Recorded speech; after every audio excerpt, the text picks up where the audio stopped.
Gujarat ATS ने आतंक के बड़े मॉड्यूल को पकड़ा है। ये गिरफ्तारियां नोएडा, दिल्ली और गुजरात से हुई है। एटीएस कई दिनों से इन संदिग्धों पर नजर रखे हुई थी और जैसे ही शुरुआती सबूत मिले तो उन्हें गिरफ्तार कर लिया गया है। एटीएस ने बताया है कि ये लोग गजवाए हिंद की तैयारी कर रहे थे।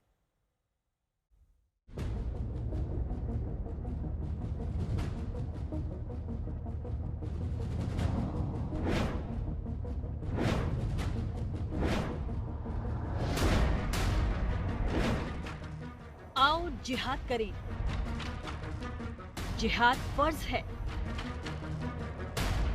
कुफ्र कमजोर है। ये उन आतंकियों के मंसूबे थे जिन्हें गुजरात एटीएस ने गिरफ्तार किया है।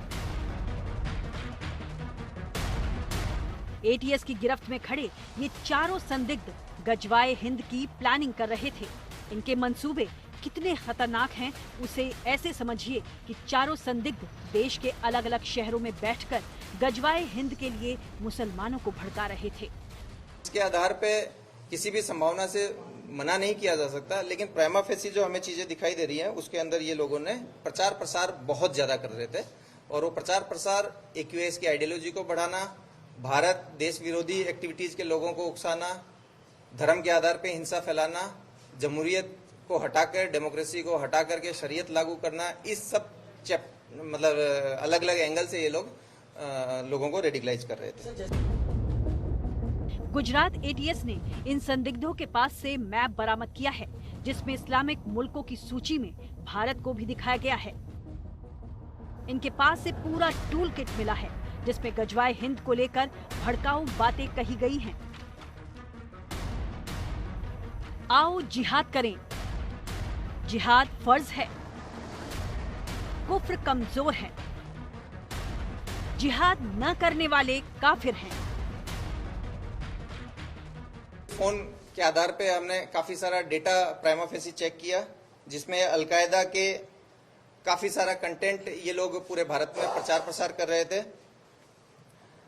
इन लोगों के इंस्टा अकाउंट से हमें ये भी जानने में मिला और कुछ इसमें सीजर भी हुआ है, जैसे कि फरदीन के पास से एक तलवार सीज की गई है, अलकायदा का मटेरियल उसके पास से सीज हुआ है। साथ ही साथ ये लोग जो थे ये इंस्टा के ऊपर अलग अलग ग्रुप्स बना करके क्लोजली अपनी जो टेररिस्ट आइडियोलॉजी है उसका प्रचार प्रसार करते थे। डेमोक्रेसी भारत में ना हो, शरीयत लागू हो, इसके लिए इन लोगों के द्वारा बहुत सारा कंटेंट क्रिएट किया जाता था। इन चारों संदिग्धों को एटीएस ने अलग अलग शहरों से पकड़ा है। अहमदाबाद से मोहम्मद फरदीन, नोएडा से जीशान अली, दिल्ली से मोहम्मद फैक और गुजरात के अरवली से सैफुल्लाह कुरैशी की गिरफ्तारी हुई है। इन सभी आतंकियों के फोन, अलग अलग इंस्टा आईडी, क्या इन्हें किसी की तरफ से फंडिंग होती थी या नहीं, इसकी भी जांच की जाएगी। साथ ही में दिल्ली से जिस आतंकी को गिरफ्तार किया गया है वो पाकिस्तान के साथ सीधा संपर्क में था। पाकिस्तानी जो 2 इंस्टाग्राम अकाउंट है उसके साथ संपर्क में था और उनके साथ सीधे तौर पर जो अलकायदा के साथ जुड़ी हुई जानकारियां थी उनकी आदान प्रदान करके देश में कई सारे इंस्टाग्राम जो फेक आईडी थे उसके माध्यम से लोगों को भी कहीं ना कहीं गुमराह करने की कोशिश की जा रही थी। ये चारों संदिग्ध सोशल मीडिया पर देश के खिलाफ बड़ी साजिश रच रहे थे। इन पर आतंकी संगठन अलकायदा के लिए काम करने का आरोप है।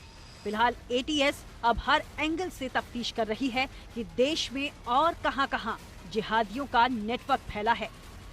अहमदाबाद से अतुल तिवारी और दिल्ली से अरविंद ओझा के साथ आज तक ब्यूरो।